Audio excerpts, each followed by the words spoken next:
L'hébergement temporaire par des citoyens de personnes fuyant leur pays n'est pas nouveau à Bruxelles. La solidarité à l'égard d'une population en détresse constitue un moteur important d'intégration. Cependant, le citoyen qui propose une solution d'hébergement doit être soutenu et disposer d'un cadre auquel il peut se référer. Il permet de rassurer les hébergeurs actuels et d'encourager de nouveaux citoyens à faire le pas. Le principe est simple. Vous enregistrez votre proposition d'hébergement dans votre espace sécurisé sur la plateforme numérique bemyguest.brussels. La commune ou le CPAS vous met en contact avec un hébergé. Seuls eux peuvent le faire. Vous signez une convention avec l'hébergé, avec une date précise de fin de l'hébergement. En général 3 mois, mais c'est vous qui choisissez. Vous percevez une indemnité de l'hébergé. Vous ne devez faire aucune démarche avec l'hébergé, parce que c'est le rôle du CPAS. La région aura créé 5000 hébergements collectifs d'ici octobre pour prendre le relais. Une ligne d'appel est là pour répondre à vos questions. Comme tout citoyen, un Ukrainien peut utiliser un bail pour formaliser l'occupation d'un logement. Le modèle préconisé est celui du bail de résidence principale publié sur le site www.logement.brussels. La durée d'un bail de minimum 3 ans est un mythe. Elle peut être bien plus courte, en ce compris une période de moins de 6 mois. La région invite à ce que les baux prennent fin le 31 avril 2023 avec clause de renouvellement tacite pour 6 mois. Ceci permet de se calquer sur le statut de protection temporaire qui se termine le 4 mars 2023 et de donner à ses locataires un peu de temps pour se retourner. Toutefois, certaines situations ne permettent pas d'utiliser un bail d'habitation.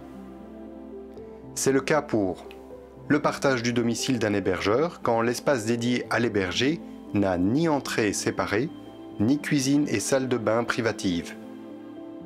L'occupation d'un hébergement dont l'usage habituel est différent du logement. Il s'agit par exemple d'espaces de bureaux, de congrégations religieuses, etc., utilisés actuellement en hébergement temporaire. C'est pour cette raison que la région met à disposition une convention d'hébergement temporaire. Vous fixez une date précise de fin de l'hébergement. En général 3 mois, mais c'est vous qui choisissez. Vous percevez une indemnité de l'hébergé. 150 € par adulte, 50 € par mineur. Cette indemnité couvre uniquement les charges, pas la nourriture. Votre paiement est sécurisé.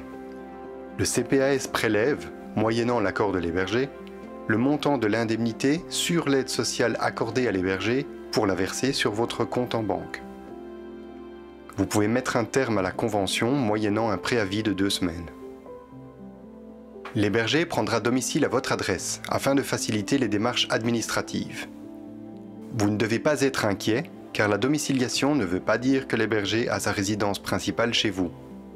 Ce n'est pas compatible avec le caractère temporaire de l'hébergement et le statut de protection temporaire de votre hébergé. La commune encodera le domicile de l'hébergé sous un code spécifique, indépendamment de votre ménage. Il n'y a donc aucune incidence sur le montant de vos éventuels revenus de remplacement ou sur vos allocations familiales. La région a également mis en place une charte de cohabitation qui accompagne la vie en commun. En effet, vous avez votre mode de vie et votre rythme. L'accueil d'une ou de plusieurs autres personnes sous votre toit est une expérience unique de connaître une autre culture. Cependant, les habitudes de vie seront différentes. La charte de cohabitation favorise la communication dès le début de la vie en commun et permet de définir ensemble ce qui est important pour chacun. Des règles de cohabitation permettent le respect du mode et du rythme de vie de tous. C'est la clé d'une cohabitation réussie. La charte de cohabitation est un document évolutif. Nous conseillons de prévoir un rendez-vous hebdomadaire autour d'un café ou d'un thé pour faire progresser la cohabitation et entretenir vos liens.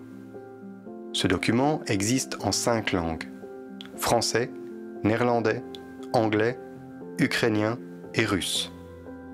il est recommandé que chacun puisse le lire dans sa langue pour avoir les mêmes informations. L'accompagnement n'est pas le rôle de l'hébergeur.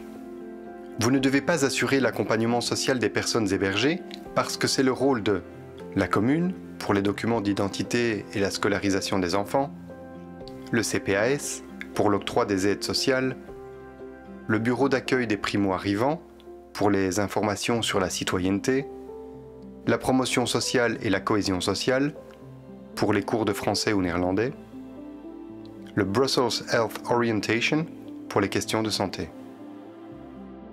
4 organisations proposent un parcours d'intégration court à chaque hébergé afin de comprendre comment fonctionne la Belgique et sa culture.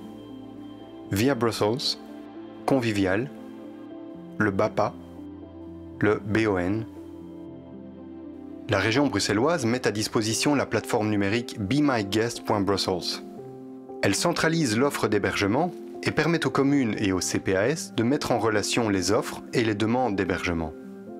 Vous y disposez d'un espace sécurisé permettant de gérer votre hébergement.